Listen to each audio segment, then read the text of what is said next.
My boss stole my girlfriend. Then, while he was in a hotel room with her, he deliberately video called me. He wanted me to see, with my own eyes, exactly what they were doing. He wanted to break me. But he didn't know that watching his smug, taunting face didn't make me angry at all. Instead, I just smiled and slowly turned my camera. That's when he saw who was with me. His own daughter, lying right beside me in a hotel bed, in the room right next to theirs. Today was Chloe's 20th birthday. I'd left work early, cooked a huge dinner of all her favorites, and even bought a fancy chocolate cake. All I had to do was wait for her to get home. But the minutes ticked by, and soon it was almost 10:00 p.m. No Chloe, not even a text. I couldn't stand it anymore. I pulled out my phone, about to call and see if she was stuck working late again. Just as my finger hovered over her name, my phone buzzed to life. Assuming it was her, I answered without even checking the caller ID. I'm at the Starlight Inn, 8th floor, room 808. Get to the nearest pharmacy and bring me a box of Viagra. Now, Jesus, this girl is an absolute knockout. But my damn equipment's failing me. Tried a few times, no luck. I'm not letting this night be a total loss. The voice on the other end wasn't my girlfriend's. It was my boss, Rick Peterson. He sounded drunk, a nasty, excited edge to his voice. But I hesitated. Mr. Peterson, tonight's my girlfriend's 20th birthday. I've got dinner and a cake ready. I'm just waiting for her to get home. Maybe you could call someone else. I can get one of the other guys from the office, too. Are you giving me excuses? He slurred, cutting me off. Didn't you hear me? I'm in a hurry. You think this job is a joke? You think I can't fire you for dragging your feet on a simple task? Don't think I don't know how much you've spent on that girlfriend of yours, he sneered. With your pathetic savings, how long do you think you'll last without a paycheck? You won't even be able to afford groceries, let alone birthday parties. You have 10 minutes. Get here in 10 minutes, or you can pick up your final check from HR tomorrow. Before I could say another word, he hung up. I gritted my teeth, a curse dying on my lips. Shit, still, I had no choice. I grabbed my keys and bolted out the door. In the elevator, I sent Chloe a quick voice message on WhatsApp. Hey babe, something urgent came up with my boss. I have to run an errand for him. I'll be back as soon as I can. If you get home before me, please wait. I promise we'll still have an amazing, unforgettable birthday. I jumped on my scooter and gunned it toward the nearest 24-hour pharmacy, my heart pounding with a mix of humiliation and anxiety. With the pills secured, I raced toward the Starlight Inn. I was almost there when a sleek, black BMW pulled out in front of me. I swerved hard, my scooter wobbling violently. I managed to avoid a full-on collision, just barely scraping past the car's rear bumper, but the sudden movement sent me sprawling. My scooter clattered to the asphalt, pinning my leg underneath. A sharp pain shot through my knee. I looked down to see a rip in my jeans and the dark slick of blood starting to well up. It hurt, but I didn't care. I tried to scramble up, my mind fixed on Rick's 10-minute deadline. I couldn't get fired. I struggled for a moment, unable to free my leg. Then, the BMW's driver's side door opened, and a woman jumped out. She was tall and graceful, her long hair and white dress seeming to float around her as if she were some kind of angel. It was Rick Peterson's daughter, Madison. She rushed to my side and helped me push the heavy scooter off my leg. Leo, is that you? She asked, her voice filled with concern. What's the hurry? You have to be careful. She gestured to my leg. Look, you're bleeding. Get in my car. I'll take you to an urgent care clinic right now. Madison was in my year back at college. With her family's money, she'd always carried herself with an air of untouchable privilege. Around me, though, she'd always been surprisingly gentle, even quiet. She'd even asked me out once. But Chloe and I were both from small towns, kids who'd worked our asses off to get into the city for school. We had a chip on our shoulder about people like Madison, who seemed to have everything handed to them. I turned her down without a second thought and chose Chloe. Right now, looking at her, all I felt was a fresh wave of resentment. If it weren't for her father, would I be in this mess? Her concern was just delaying me. If I was late, if I got fired, how was I supposed to give Chloe the life she deserved? I ignored her, got back on my scooter, and sped off without a word of thanks. Hey, I heard her call out behind me, her voice a soft sigh. It doesn't have to be this way, you know. You don't have to live such a frantic, miserable life. Her words were quickly swallowed by the wind rushing past my ears. I finally reached the Starlight Inn, practically threw my scooter against the curb, and ran inside, jamming the elevator button for the 8th floor. Room 808. I didn't even glance at my watch. I just pounded on the door. Rick cracked it open, his body blocking the view inside. He was naked except for a small white towel wrapped precariously around his waist. His skin was pale and flabby. I forced a smile, my stomach churning with disgust as I handed him the box of Viagra. "Am I on time?" I asked, still catching my breath. He snatched the box from my hand. "You cut it close," he grunted. "5 more seconds, and you would have been out on your ass. Next time, be faster. I don't like to be kept waiting." He slammed the door shut. But in that brief moment, as he'd reached for the box, I'd peeked over his bald head and through the crack in the door. I was curious, in a morbid way. Who was this knockout he was with? Was she really as amazing as he said? And if she was, what kind of woman would trade a night with that fat, old pig for money or power? I only caught a glimpse, but it was enough to make my heart stop. 2.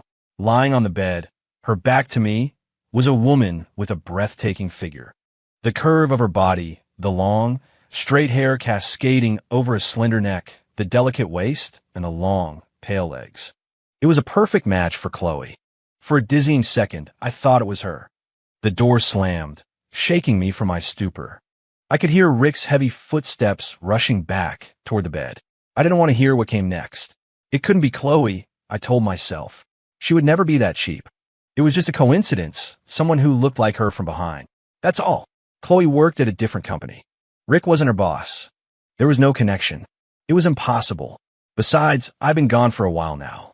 Chloe was probably already home, sitting at the dinner table with a smile on her face, waiting for me to walk through the door so we could finally celebrate. I turned and walked away from room 808, my mind racing. I took the elevator down, got on my scooter, and headed home. When I opened the door, the apartment was dark and silent. The elaborate dinner I'd cooked sat untouched on the table. No Chloe. I called her name, searching every room, but the place was empty.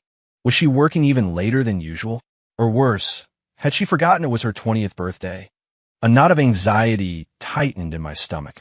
I pulled out my phone again, ready to call, when I saw a new message notification from her at the top of my screen. I opened it immediately. "Hey honey, just go. I have a ton of work tonight. Not sure when I'll be done. If I'm not back when you get home, don't wait up for me. Just eat without me." True love isn't about being together every single second, right? We'll have a lifetime of birthdays to celebrate. Just knowing you care this much makes me the happiest girl in the world. I love you forever. It was a reply to the voice message I'd sent her from the elevator. She'd responded right after I sent it, but I'd been so caught up in Rick's disgusting errand that I hadn't even noticed. Reading her words, a strange mix of emotions washed over me. A warmth from her love, but also a bitter pang of guilt. I didn't reply. I didn't want to bother her while she was working. I felt like I was failing her. We'd been together for years, and I still couldn't give her the life she deserved. I was making her work herself to the bone. She couldn't even enjoy her own 20th birthday with me. I swore to myself, right then and there, that I would work harder, make more money, and give her a better life. Soon, I didn't eat. I didn't go to bed. I just sat at the table and waited. No matter how late she was, I was going to be there to celebrate with her. The hours dragged on. My exhaustion grew until eventually my head slumped forward and I fell asleep right there at the table. I was woken up by a gentle shake. I blinked my eyes open, disoriented. "What time is it?" I mumbled. Chloe was smiling down at me. "It's after 1 in the morning," she said softly. Her birthday was officially over. A wave of disappointment washed over me. She told me she'd already eaten at the office, so she didn't touch the dinner. I had no appetite either, but I still lit the candles on the cake and sang happy birthday to her. I watched as she closed her eyes, her hands clasped together, making a wish with a look of pure, serene happiness on her face. We blew out the candles together and each had a small slice of cake. After that, we washed up and went to bed. As soon as she lay down, she turned her back to me. I wasn't tired anymore, having already slept at the table, and I moved closer, wrapping my arm around her waist, wanting to be close to her. She shifted slightly. "It's so late," she murmured, her voice thick with sleep. "I'm exhausted from work, and I have to be up early tomorrow." Dejected, I let it go. I just held her gently and closed my eyes, eventually drifting off to sleep. The next morning, I woke to the bright morning light. I just opened my eyes when she stirred and woke up too. I turned to look at her, and my eyes widened in shock, fixated on her knees. Both of her knees were bright red, almost raw-looking. It looked like she'd been kneeling for a very long time. I was certain they hadn't been like that yesterday morning. Her skin was so fair that a mark like that would have been impossible to miss. This had to have happened sometime after she left for work yesterday. Last night, she came home so late, and we just went to sleep, so I hadn't noticed. My mind unwillingly flashed back to the Starlight Inn, to the brief glimpse I'd had through the crack in the door, to the woman on the bed with the figure that was a mirror image of my girlfriend's. Could it really have been her? No, it made no sense. She didn't work for Rick. She had no reason to even be in the same room with him. Even if she were desperate for money, she would have gone to her own boss, not Rick. And besides, Chloe wasn't that kind of person. She was pure, graceful. The thought of a sleazy old pig like Rick would only disgust her. "What is it?" Chloe asked, noticing my strange stare. Your knees." "What happened?" "My knees." She looked down, a flicker of confusion on her face, followed by a sharp intake of breath. "Oh." A blush spread across her cheeks, and her eyes darted around nervously. But then, just as quickly, she broke into a smile. "Oh, right. I remember now. That must have happened last night. You know, when we were—" She trailed off, looking bashful. "Last night?" I asked, confused. "We were intimate last night. I thought you just came home, had some cake, and we went to sleep." "Well, yes," she began, her gaze dropping. "I was really tired, and I know I turned you down when you wanted to. I felt terrible about it. You went to all that trouble for my birthday, making that amazing dinner and getting a cake, and I ruined it by working so late. Then I was too tired for you. I felt so guilty when I woke up in the middle of the night," she continued, her voice growing softer. "I want to make it up to you, but you were sleeping so soundly, I didn't have a heart to wake you. So, I went ahead and took care of things myself." She finished her explanation with her head down, her cheeks a deep, beautiful crimson. "Oh," I said, a wave of relief and tenderness washing over me. "I see. Thank you for being so good to me. But next time, just wake me up, no matter how deeply I'm sleeping. An experience that wonderful is something we should share, not something you should have to handle all on your own," I teased. "Okay." She nodded, a happy, shy smile on her face. We got up, had breakfast, and left for work together. We parted ways at the subway station with a reluctant kiss, each heading to our separate offices. The first person I saw when I walked into my office was Rick. He was glowing, a smug, self-satisfied grin plastered on his face. He looked like a man who hadn't just had a sleazy one-night stand, but had found true love and spent his wedding night celebrating. But the way he looked at me was different. There was a strange, knowing amusement in his eyes, a hint of mockery. I figured it was because I had so obediently run his pathetic errand for him while he was with another woman, reinforcing his view of me as a lowly subordinate. It pissed me off, but what could I do? I needed this job. To give Chloe a better life, I had to swallow my pride. I forced a smile, gave him my usual deferential nod, and walked to my desk. Out of the corner of my eye, I saw his grin widen, the mockery in it growing even more pronounced. He disappeared into his office. A few moments later, my phone vibrated several times in my pocket. A new message. Maybe it was Chloe. I pulled it out and opened my messaging app. In the next second, the world fell out from under me. The messages were photos. Bed photos. The man and woman in them were unmistakable. It was Rick Peterson and the woman from the hotel. And this time, I could see her face. It wasn't someone who looked like Chloe. It was Chloe. There was her beautiful face, a face I knew better than my own, flushed with a rosy excitement I had always believed was reserved only for me. And there, on her right arm, was the small, plum blossom-shaped birthmark that confirmed it beyond any doubt. The photos were a sequence. In them, I could see her long, pale legs, her knees going from their normal, fair color to a faint pink, and then finally to the deep, raw red I'd seen this morning. I couldn't breathe. A searing pain tore through my chest. The woman I loved, the woman I trusted completely, had betrayed and lied to me. She hadn't been working late. She'd spent her 20th birthday with my boss. The bruises on her knees weren't from some selfless act of love in the middle of the night. They were from him. In my mind, she had been perfect, untouchable. Last night, I had been so sure that the woman in that hotel room couldn't possibly be her, that she would be disgusted by a man like Rick. These photos were a series of brutal slaps to the face. I was a fool, a complete and utter fool. Suddenly, Rick's smug, mocking expression from this morning made perfect sense. I deserved it. He was screwing my girlfriend, and I was the pathetic idiot who ran out to buy him Viagra, worried that I might be a second too late and ruin their good time. The photos had been sent by Rick himself. He was provoking me. He saw me as so pathetic, so utterly worthless, that he could flaunt his conquest right in my face without fear of consequence.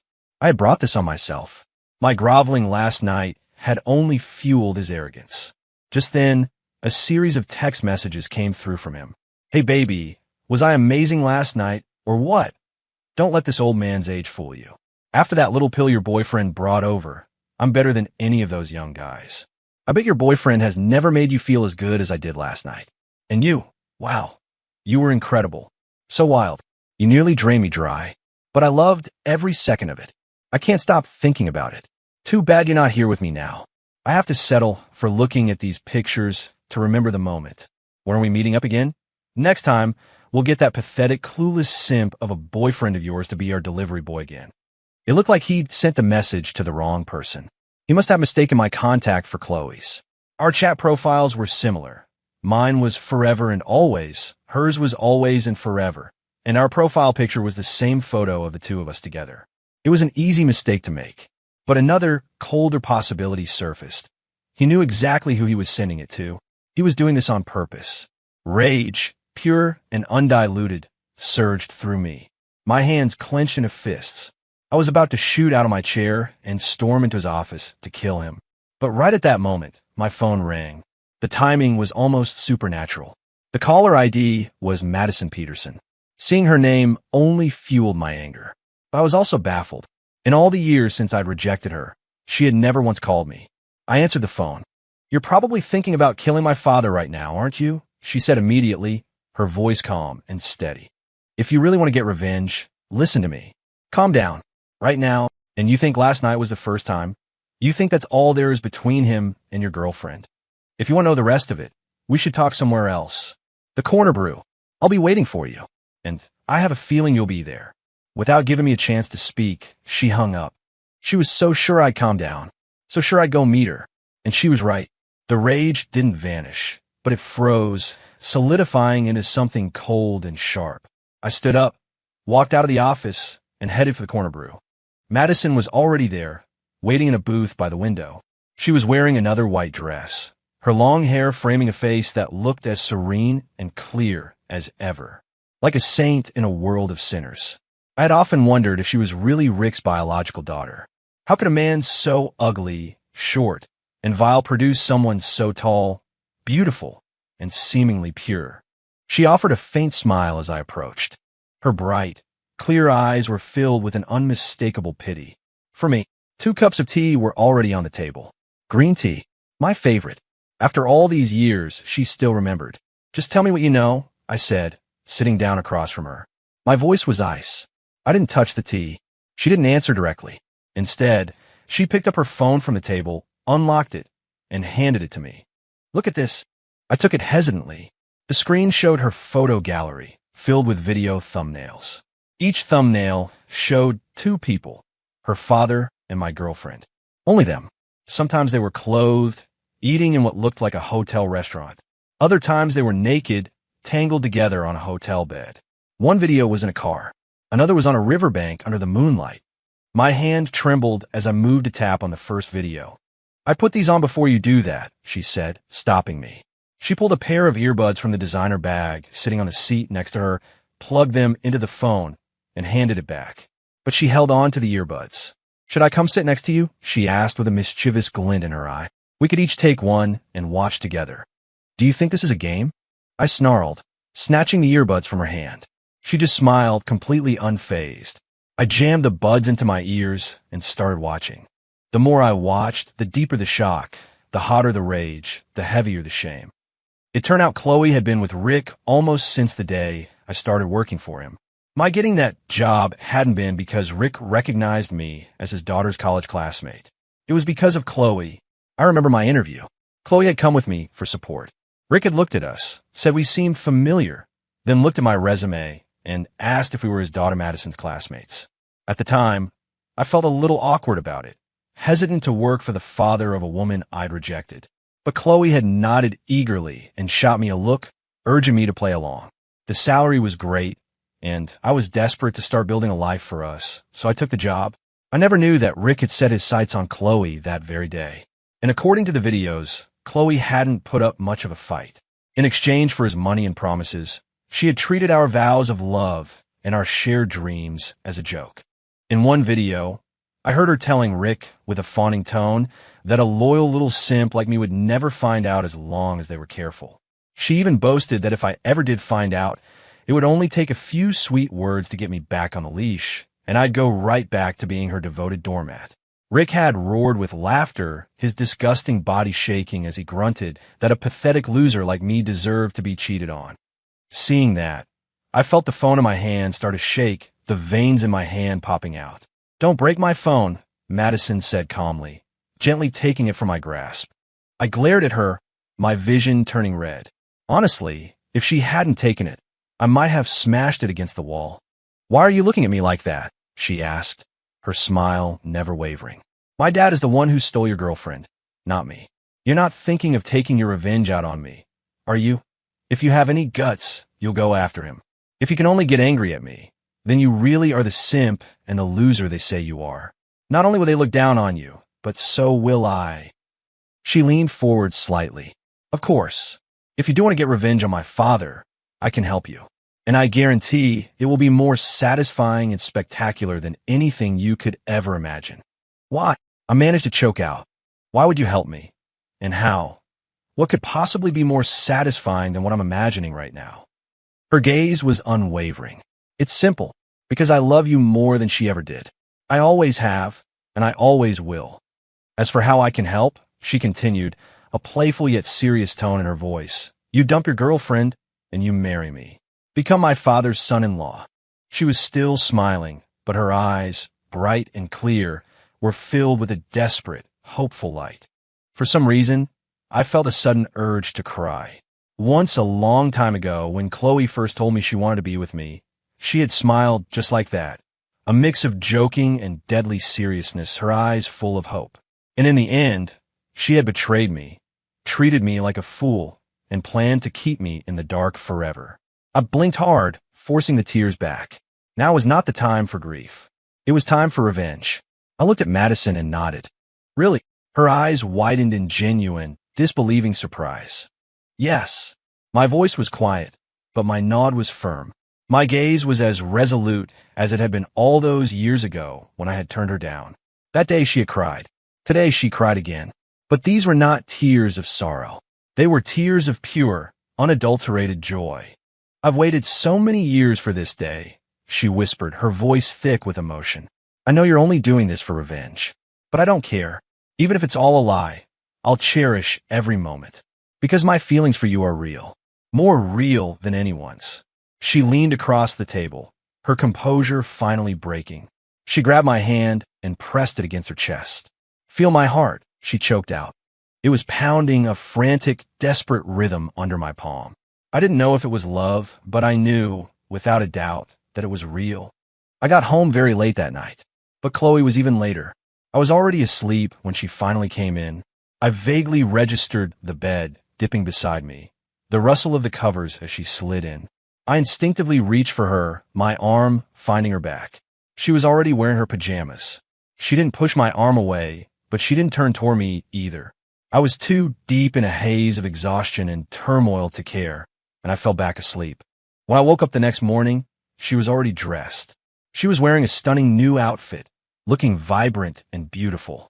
The expression on her face was one of pure, unadulterated happiness.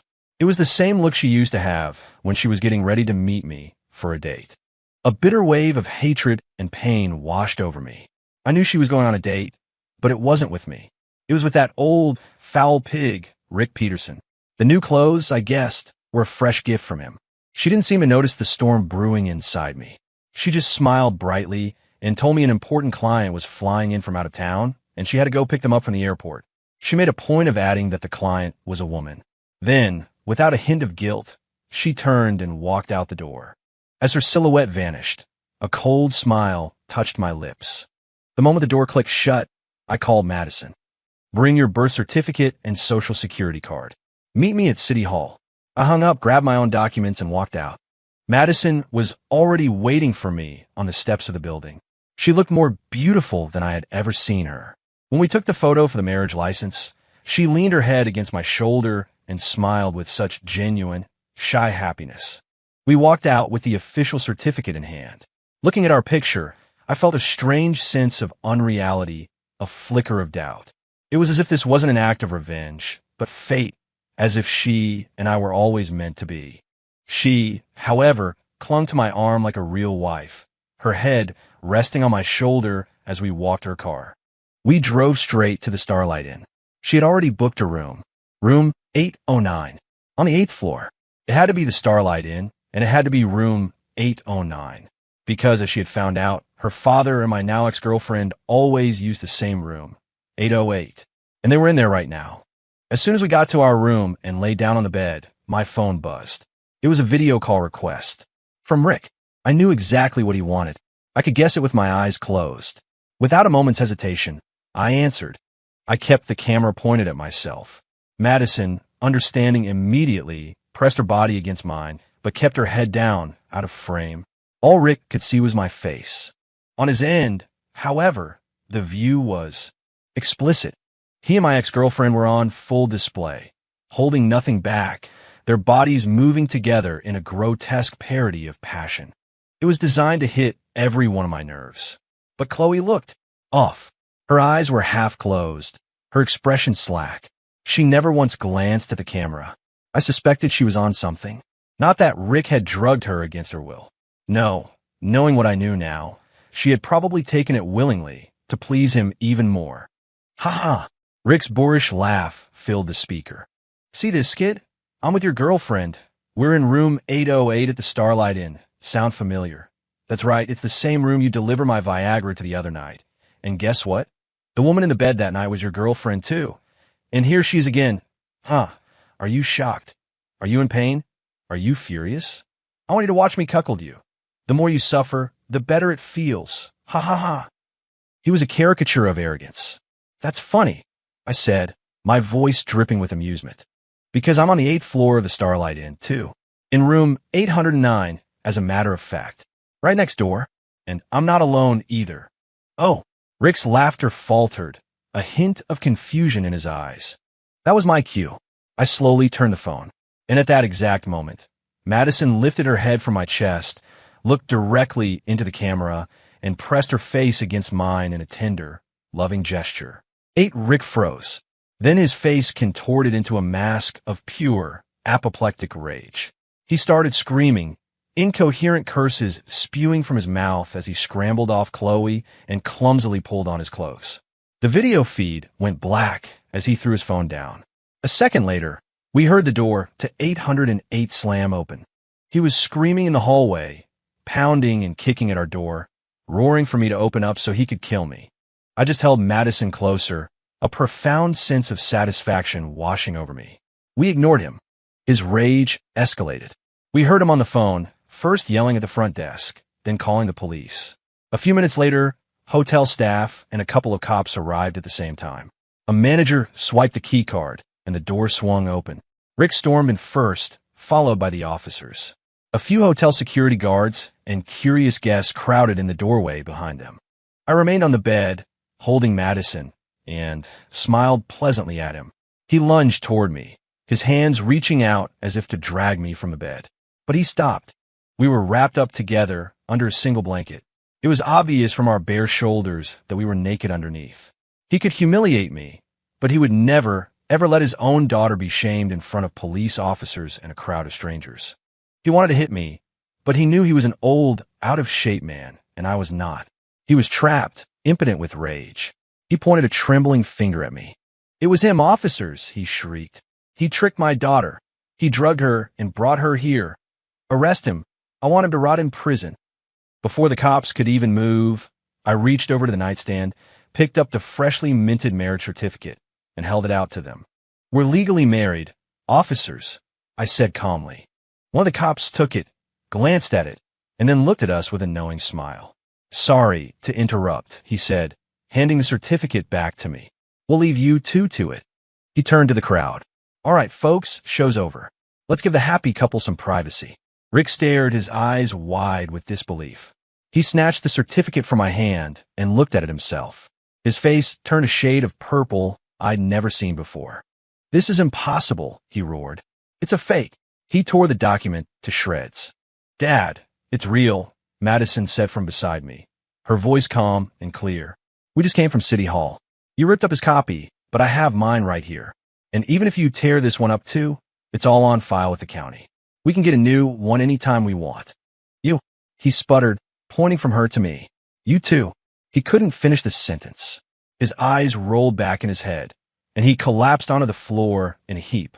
Madison quickly dressed and rushed to his side, and soon the room was a flurry of activity as she and the others helped him, calling for an ambulance. I was the last to leave the room. As I walked out, I couldn't stop myself from glancing into the open doorway of room 808. Chloe was still in there. She was alone, curled up on the bed. She was laughing and crying at the same time, her hands covering her face as tears streamed through her fingers. Was she laughing at herself? Did she regret it? A strange, hollow ache echoed in my chest. I turned away and walked out of the hotel without looking back. I never saw my ex-girlfriend again. She didn't stay with Rick. She just vanished from my life, silently and completely. Rick never left the hospital after his collapse that day. And I learned the truth. Chloe had never intended to betray me. The first time she met Rick alone, it was a trap. He had called her, lying that I was with a client, had gotten drunk, and needed her to pick me up. My phone was off at the time. The battery had died, so she couldn't reach me. She believed him and rushed to the hotel address he gave her. When she got to the room, I wasn't there. Instead, there was a strange, sweet smell in the air. Before she knew what was happening, a man she didn't know grabbed her from behind. She tried to fight, but a wave of weakness washed over her, and she collapsed. What happened next was a nightmare. The man, a business partner of Rick's, assaulted her. When it was over, as she lay there broken, he had told her, with a smug grin, that he was HIV positive. It was a secret he kept from everyone, even from Rick. His goal was to spread the disease to as many people as possible. In that moment, Chloe's world ended. The pain and despair were unimaginable. But she didn't end her own life. That would be letting Rick get away with it. He was the architect of her destruction. She decided to get revenge. That's why she stayed with Rick, pretending to be his willing mistress. It was her only way to get close to him, to pass on the disease and destroy him from the inside. That's why she had pushed me away, sleeping beside me every night, but never letting me touch her, always finding an excuse. She was protecting me. And that day, in room 808, when she realized I was next door with Madison, that we were married, her quiet, lonely tears were not for herself. She was crying with joy for me, and with sorrow for the love we had lost forever.